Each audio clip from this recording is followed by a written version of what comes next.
আসসালামু আলাইকুম। কেমন আছেন আপনারা সবাই? আজকে আমি আপনাদেরকে দেখাবো আমরা যে পথটা দিয়ে স্কুলে যেতাম। এটা আমাদের স্কুলে যাওয়ার পথ। এই জায়গাটার নাম গলাচিপা। চট্টগ্রামের বিভিন্ন এলাকাতেই জায়গার নাম আছে গলাচিপা। তো আমরা এই পথটা দিয়ে স্কুলে যেতাম। এই যে ডান দিকে চলে গেছে মন্দির। আর এখানে প্রথমে হচ্ছে শ্মশানঘাট, মানে হিন্দুদের শ্মশানঘাট, তারপরে মুসলমানদের কবরস্থান, তারপরে সামনে হচ্ছে খ্রিস্টানদের আম কি বলে, খ্রিস্টানদের কবরস্থানকে কি বলে আমি আসলে জানি না।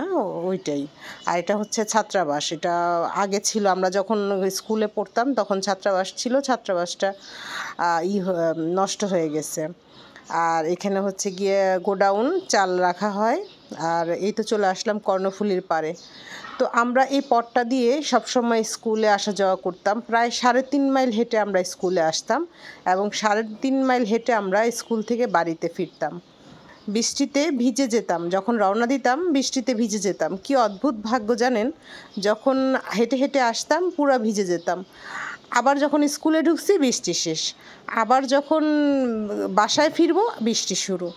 ভিজে যেতাম, স্কুলে ক্লাস করতে করতে শুকিয়ে যেত শরীরের পানি, আবার যাওয়ার সময় ভিজে ভিজে বাসায় যেতাম। চমৎকার ছিল সেই দিনগুলি। পাড়ার সবাই একসাথে বের হতাম, গল্প করতে করতে কখন যে 3 মাইল 3.5 মাইল রাস্তা শেষ হয়ে যেত বলতে পারতাম না।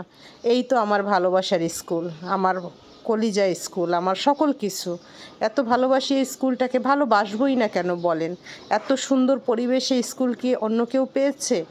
সামনেই ওই দূরে সীতার পাহাড়, তারপরে পাশেই কর্ণফুলী নদী, আর তার পাশে হচ্ছে কৃষি ফার্ম।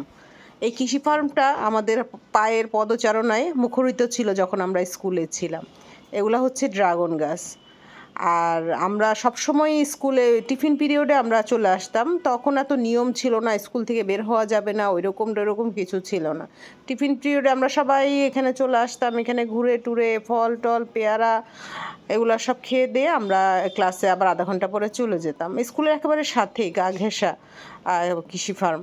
তো এখানে এখানে ফল এবং সবজি পরীক্ষামূলকভাবে চাষ করা হতো। এই যে এখন কফি চাষ হচ্ছে, এখন যে কফি চাষটা হচ্ছে কফি অ্যারাবিকা, এইটার পরীক্ষামূলক চলছে যে আসলে বাংলাদেশের মাটিতে কীরকম হবে বা কতটুকু হবে, পরীক্ষামূলকভাবে চলছে। তো চলে আসলাম জামরুল গাছের কাছে। জামরুল খেতে যদিও খুব বেশি ভালো না লাগে, তবে জামরুলটা দেখতে কিন্তু খুব ভালো লাগে। থোকায় থোকায় ধরে আছে লাল লাল, যেগুলা একটু বাতি হয়েছে ওগুলা একেবারে লাল টুকটুকে জামরুলগুলা, দেখতে খুবই ভালো লাগে। সামনেই চলে আসলাম লাউয়ের বাগানে। এই যে কত বড় বড় লাউ, এগুলো সব বীজের জন্য রাখা হয়েছে। এই কৃষি ফার্মটার মধ্যে বেশিরভাগ ফল এবং সবজি পরীক্ষামূলকভাবে উৎপাদিত হয় এবং যেসব ফলন খুব ভালো হয় তার বীজ তৈরি করে বাংলাদেশের বিভিন্ন প্রান্তে পাঠিয়ে দেওয়া হয়। এই দেখেন লাউগুলা কত বড় বড়, একেবারে মাচা থেকে একেবারে মাটি সমান সমান, অনেক বড় লাউগুলা, কিন্তু মাটি ছুঁই ছুঁই অনেক লাউ।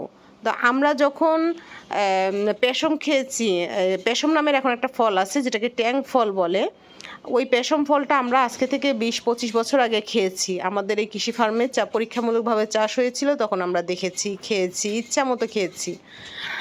আর এখন এগুলা সচরাচর মানুষের সামনে আসছে। তারপরে আমরা ড্রাগন খেয়েছি, ব্রোকলি খেয়েছি, এগুলো আমরা আরও 20-25 বছর আগে থেকেই দেখেছি এবং খেয়েছি।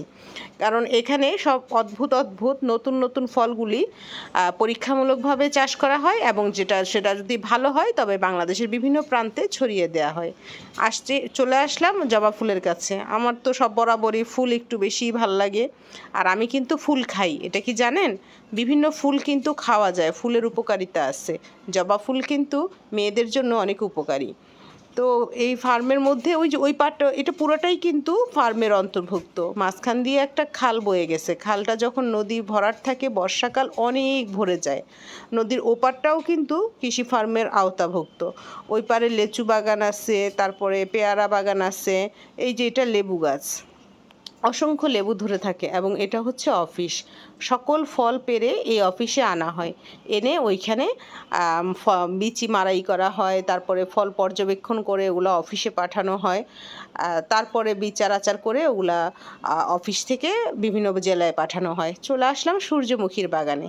এই যে সূর্যমুখী বাগান, এত সুন্দর সূর্যমুখী বাগান, কিন্তু কি জানেন, একটা তুফান হয়েছিল, তুফানে সব গাছ ভেঙে গেছে সূর্যমুখীর বাগানের। তো ওরা আবার পাখি, কাক তো না, পাখি কবুতর এসে সূর্যমুখীর বীজ নিয়ে যায়, এটাকে মানে নষ্ট করে ফেলে। এই জন্য ওরা কি করেছে, মশারি দিয়ে, যেহেতু পরীক্ষামূলক চাষ করছে, তো ওরা ওই মশারির মতো নেট দিয়ে বর্ডার করে দিয়েছে, যাতে উপর দিয়ে কোনো পাখি বা কবুতর এই বীজগুলো নিয়ে যেতে না পারে। তো খুব সুন্দরভাবেই চাষ করেছে, দেখে ভাল লাগে। সূর্যমুখী না, আমার কাছে সকল ফুলই ভাল লাগে, আমার কাছে প্রকৃতি ভাল লাগে। আমি প্রকৃতি প্রিয় মানুষ, প্রকৃতি পাগল একজন মানুষ, যে কারণে আমার এইসব খুব ভালো লাগে। ওই যে পিছনে যে দেখা যাচ্ছে না বিল্ডিং, ওইটাই কিন্তু আমাদের স্কুল। ঠিক আছে, তাহলে বুঝেন আমরা কত সুন্দর পরিবেশের মধ্য দিয়ে বড় হয়েছি। এই যে খুব সুন্দর একটা সূর্যমুখীর থোকা, সূর্যমুখী যদি এক ডালে হয় তবে অনেক বড় হয়, আর যদি ওই ডালটা থেকে সূর্যমুখীটা ভেঙে কালেক্ট করা হয়, তারপরে নিচে থেকে ছোট ছোট কলি বের হয়ে এরকম অনেকগুলা সূর্যমুখী ফুটে। এটা যারা চাষ করে তারা বলতে পারবে। তো একটু দুষ্টামি করলাম সূর্যমুখী ফুলের সাথে, হাসি খেলা। তো আমার ভিডিও যদি ভালো লাগে, আমার কাজ যদি ভালো লাগে, অবশ্যই আমাকে সাপোর্ট করবেন। আমি আপনাদেরকে সুন্দর সুন্দর জিনিস দেখাতে চেষ্টা করব, প্রাকৃতিক জিনিস দেখাতে চেষ্টা করব। অবশ্যই আপনারা ঠকবেন না, আশা করি ঠকবেন না। আমি মানে ঢাকায় থাকি, চট্টগ্রামে থাকি, সন্দ্বীপে যাই, ভালো ভালো জায়গায় আমার আসা যাওয়া হয়।